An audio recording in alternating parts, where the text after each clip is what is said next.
বিশ্বনবীর মেয়ের জামাতা আলী রাদিয়াল্লাহু তাআলা আনহু মদ খায়া নামাজে দাঁড়াইছে। মাগরিবের সালাতের ইমামতি করতে যে সূরাতুল কাফিরুন লা আ'বুদু মা তা'বুদুনের জায়গায় ভুলে মাতলামি করতে করতে পড়তে শুরু করছে আ'বুদু মা তা'বুদুন। লড়াই করে পাচ্ছে না, এইসব মুনাফিক বক্তাদের ওয়াজ কেটে কেটে আমার সঙ্গে সেটিং করছে। দেখো আব্বাস সিদ্দিকী কি বলেছে আর এই মুনাফিক বক্তা কি বলেছে। এই বক্তা বলছে কে জান্নাতি কে জাহান্নামী বলা যাবে না, আব্বাস সিদ্দিকী বলে দিয়েছে জাহান্নামী আর কুকুর। তোর মৌলী সাহেব ঠিক আছে কি দেখ, তোর মৌলী সাহেব ইহুদিদের চর নয় তো, তুই যা সাহারা লিখছিস সে এক জাহান্নামের কুকুর নয় তো। কথা বুঝছেন না, বোঝেন না? এত বড় স্পর্ধালে বলে যাচ্ছি, এত বড় তাকত দিয়ে বলে যাচ্ছি।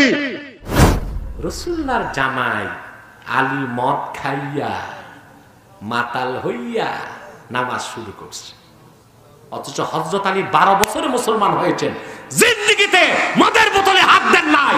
আলীর জন্ম হয়েছে আল্লাহর ঘর কাবা ঘরের ভিতরে। জাহান্নামের কুকুর। সবাই কেমন আছো? আশা করছি তোমরা প্রত্যেকেই ভালো আছো। আজকে আবারও নিউ ভিডিও নিয়ে চলে আসলাম। আজকে যে বিষয়টা নিয়ে আলোচনা করবো সেটা হলো আব্বাস সিদ্দিকী ভাইজান।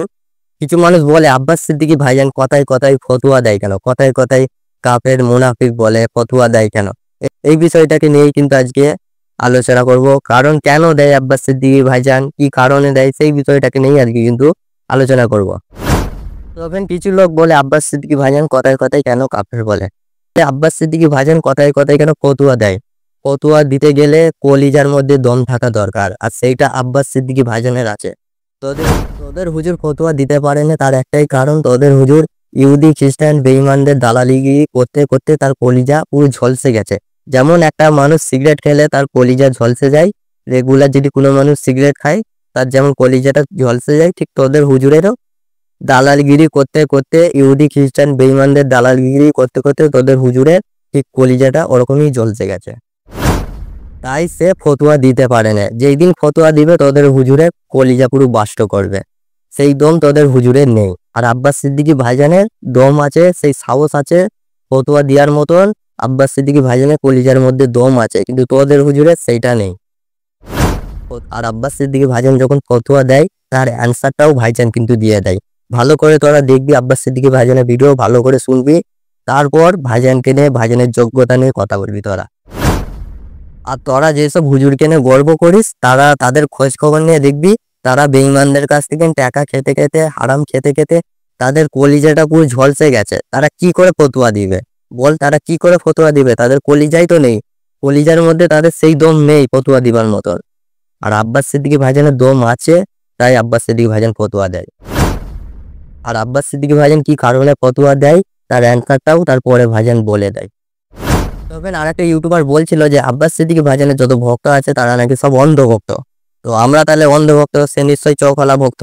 তো সেই চৌখলার ভক্তর কাছে আমার একটা প্রশ্ন আছে, সেই প্রশ্নের আগে তাকে আমি একটা ভিডিও দেখাবো। চলো চৌখলা ভক্ত একদিকে কি বলেছে সেইটা একটু শুনি। মিজানুর রহমান আজারির মধ্যে যে যোগ্যতা আছে, তোদের আব্বাসের মধ্যে কি যোগ্যতা আছে রে?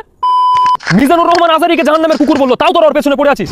এই কথা বলার পরেও শুধু অন্ধভক্তরা সাথ দিচ্ছে না, আব্বাসের কিছু চটি চাটা বক্তা আছে তারাও আব্বাসের পক্ষে কথা বলছে। কি অত পেক মদ খেয়ে যে এরা অন্ধভক্ত হয়েছে, এটাই আমি শুধু ভাবি। এরা যা অন্ধকারে ডুবে গেছে, এই আব্বাসের ভক্তরা কবরে যখন সমানো হবে আল্লাহ এদের গুনার জন্য তো মারবে। পয়েন্টটা কি যে তোরা আব্বাসের ভক্ত কেন হয়েছিলিস সেটা বল। এই কারণে বেশি চিড়বে এদের, এই কারণে বেশি কেলাবে।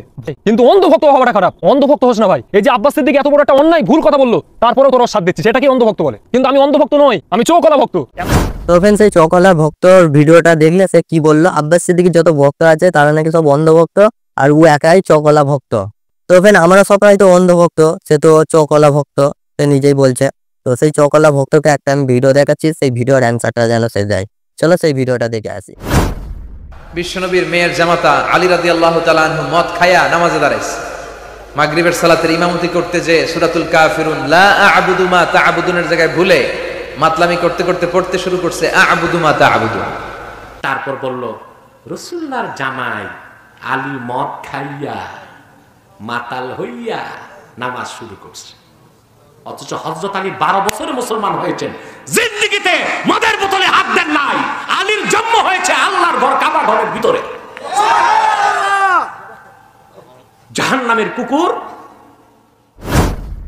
তো ফ্রেন্ড তোমরা ভিডিওটা দেখলে আশা করছি সবই বুঝতে পেরেছো। সেই চৌকলার ভক্তর কাছে আমার একটাই প্রশ্ন, যে ও যেই হুজুরকে নিয়ে গর্ব করে, কি আজহারি না কি নাম বাংলাদেশে একটা ভক্ত আছে, তো যেই হুজুরটাকে নিয়ে গর্ব করে, খুব সাপোর্ট করে, মানে যেই হুজুরটাকে নিয়ে, সেই চৌকলা ভক্ত যেন এই ভিডিওর অ্যান্সারটা আমাকে দিয়ে যায় যে এই বাহিনটা কোন হাদিসে আছে।